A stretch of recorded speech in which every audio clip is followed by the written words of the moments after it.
أمونغو مليونر زخون سباتنا أمونغو دخا خوينا مسترف سبات زلو فلالاي ناي بيت سب عدل ويخا ناي جنزب عقمي سلا زلوهم زي خونس ناي وشت أو خلت قداي أب تقرأي مزحت بيزنساتي جمرمو عوتات كيخوني ترفو يوم زين تايس أقومي لنا انتريت لنا ناي وشت أو خلت قداي سلازي وشت أو خلت خندزي أب بيزنسنا تسألوان له سلازي دوما أب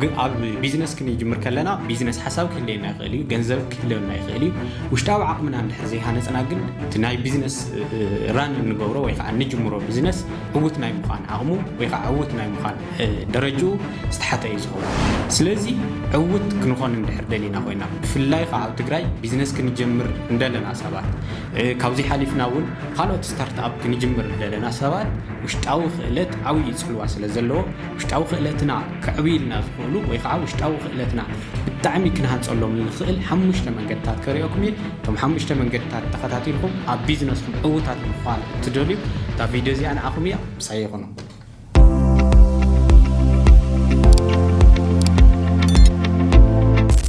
تناي مجمريانا تناي بتعمي عندي زخانه وشتاو خيلت إلنا نبلو اب بيزنسنا بتعمي اقداسي زخانه ناي كوميونيكيشن خيلتي وناي كوميونيكيشن خيلت قلتلنا ويقع ناي مردا خيلتنا اي اب بيزنس بتعمي عوي بوتا زلو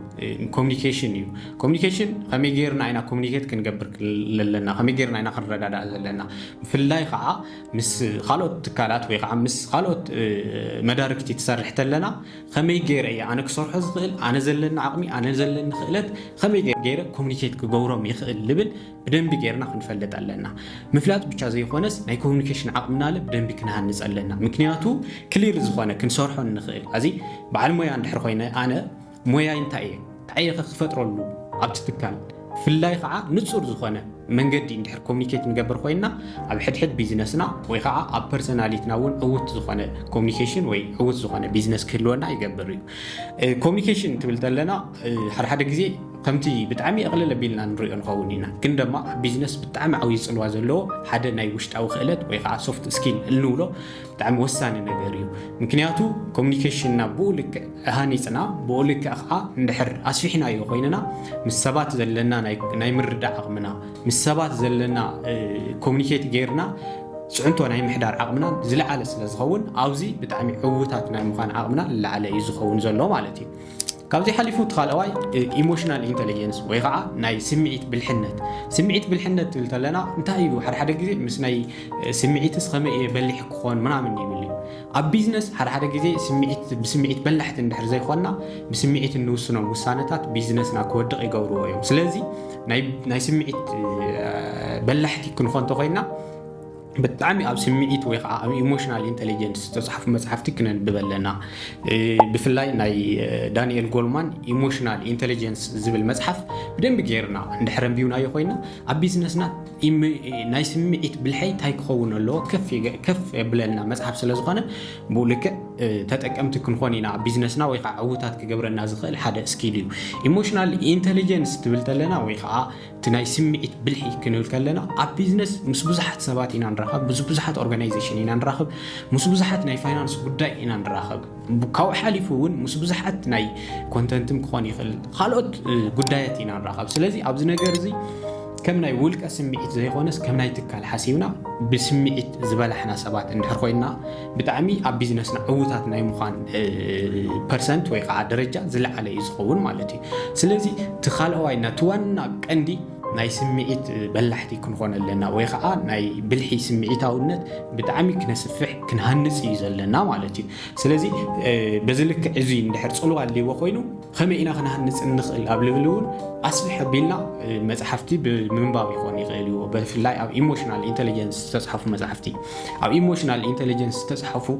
استسرحوا دوكيومنتريات استسرحوا بودكاست استسرحوا فيلمات بمرأي ايموشنا بتعمي زبسله ايموشن حيزنا تخويننا نحنا اب بيزنسنا عوتاتنا يمخان عقمو زلعله يزخون مالتي سالسواينات كندي اب وشتاو خلتنا كعبيلنا زخل ويخا وشتاو خلتنا تبلتلنا اب ديسبلين تبلتلنا اب بيزنس بتعمي او يصلوا له نحنا بالديسبلين اندحر بالديسبلين نحنا ويخا ديسبلين زي بالنا سبات اندحر خوينا بزحات سبات ديسبلين يوم زحاتو هذه في الله أبز زمان زي بتعمل وسانة نجار ديسبلين ዲስፕሊን ትብል ተለና ኣብዚ ዘመን ምስ ብዙሓት ትካላት ትሰርሕ ተለና ካዚ ከም ኣሎራ ዲጂታል ማርኬቲንግ ምስ ብዙሓት ትካላት ትሰርሕ ተለና ናይ ዲስፕሊን ጉዳይ ብጣዕሚ ዓብይ ቦታ ኮይኑ ኢና ንረኽቦ እንታይ እዩ ትክእለት ሞያ ብፍላይ እቲ ናይ ናውሌጅ ኣብ ከይዲ ንዓበዩ ዝኸዱና ኣብ ከይዲ ናተዓፃፀፍካ ክትሰርሑ ምትኽእል ብሓደ ግዜ ክመፁሉ ይኽእሉ ስቴፓት እዮም ወይ ከዓ ክእለታት እዮም እቲ ናይ ዲስፕሊን ጉዳይ ግን ኣብ ሓደ ስራሕ ንክትሰርሕ ኣብ ሓደ ቢዝነስ ኣቺቭ ንክትገብር ብጣዕሚ ዓብይ ቦታ እዩ ዘለዎ ምክንያቱ ዲስፕሊን ክንብል ከለና ሕዚ መብዛሕትኡ ቅልል ኣቢሉ ዝሪኦ ሰባት ኣለው ብኸመይ ተራእዩ ዲስፕሊን ትብል ዘለኻ ከምዚ ወፂኻስ ምእታው ዘይኮነ ሓደ ግዜ እውን ነቲ ትካልካ ወይ ከዓ ነቲ ቢዝነስካ ዘድሊ ናይ ሳክሪፋይ ወይ ከዓ መስዋዕትነት ናይ ምኽፋል ጉዳይ እውን ኣብ ዲስፕሊን እዩ ዝኣቲ ማለት እዩ ስለዚ ዲስፕሊንና ብኡልክዕ ብጣዕሚ ስማርት ዝኾነ ዲስፕሊን እንድሕረሊና ኮይኑ ምስ ብዙሓት ናይ ትካላት ሲኦ ኮርፖሬት ናብ ምግባር ዓቕምና ከፍ የብሎ ስለዚ ሳልሰዋይና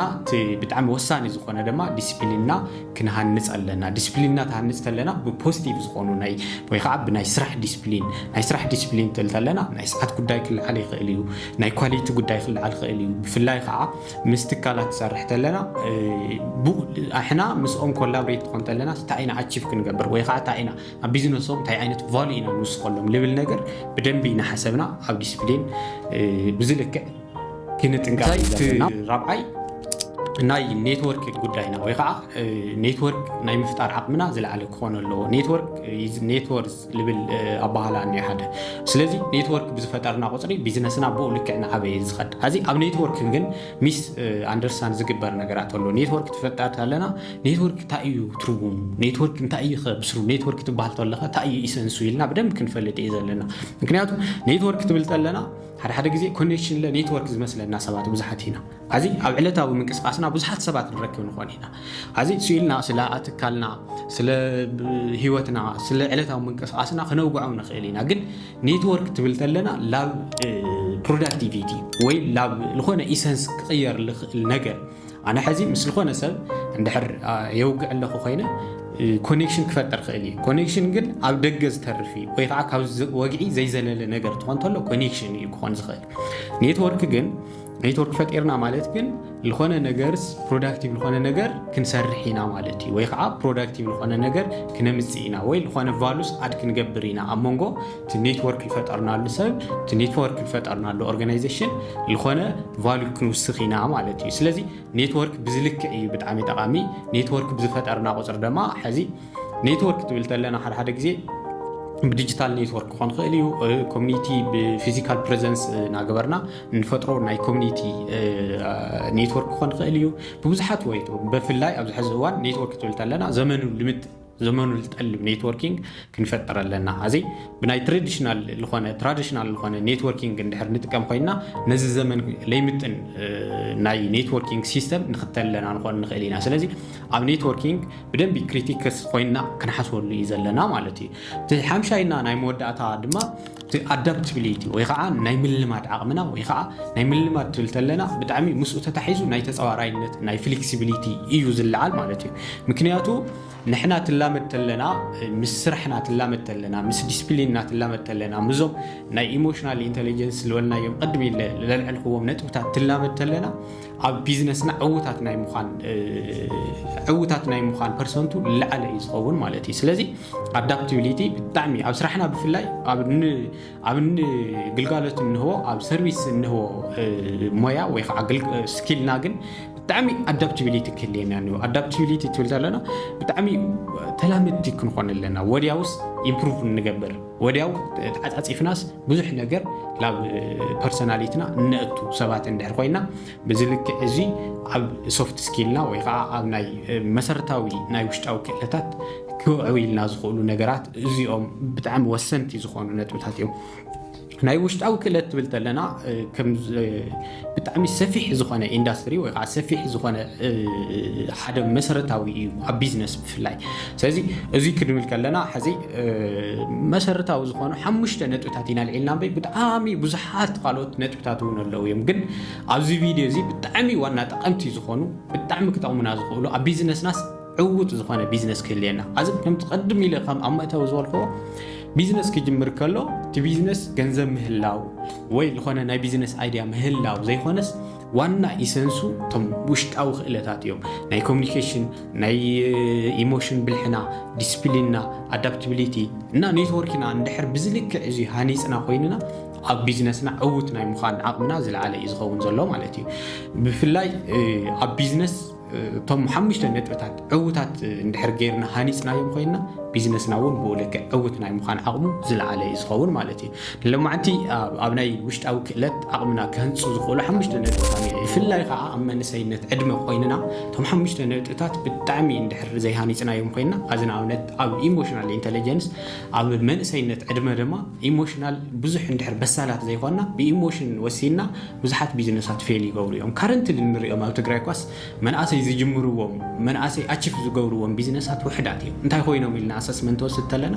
እቲ ናይ ኢሞሽናል ኢንተለጀንስ ወይ ከዓ ናይ ስምዒት ብልሒ ዘይምህላው እዩ ስምዒት ብልሒ ትህልየና ተሎ ብውልክዕ ብጣዕሚ ኣቺቭና ምዃን ዓቕሙ ዝለዓለ እዩ ብፍላይ ኣብ መናእሰይ ሚልዮነራት መናእሰይ ቢልዮነራት ክንኾን እንተኮይንና እቶም 5 ነጥብታት ኣብ ሂወትና ተግባራዊ ክንገብር ኒኢና እዚ ካበልና ከምዚኦም ዓይነት ነጥብታት ከምዚኦም ዓይነት ቲፓስ ኣብ ቀጻሊ ብዩቲዩብ ድምፂ ኣቦጊዳ ናባኹም ክነብል ኢና ብፍላይ ከዓ ፐርሰናል ዴቨሎፕመንት ኣብ ቢዝነስኹም ዝኾነ ዓቕሚ ክፍልስኹንኩም ዝኽእሉ ኣብ ሄልዝ ኣብ ስፖርት እውን ክንውስኽ ኢና ከምዚኦም ዓይነት ነጥብታት ከምዚኦም ዓይነት ቲፓት ንምርካብ ድማ ናይ ድምፂ ኣቦጊዳ ዩቲዩብ ቻናል ሳብስክራይብ ብምግባር ቤተሰብ ይኹኑ እንድሕር ከምዚ ዓይነት ነጥብታት ትፈትዮሞም ድማ ናብ ካልኦት ቤተሰብ ብምብፃሕ ሼር ኮሜንት ርእይቶ ካልኦት ሓሳባት እውን ክለዓሉ ዘለዎም ትብልዎም ተልዮም እውን ኣብ ኮሜንት ሕደጉልና ፒስ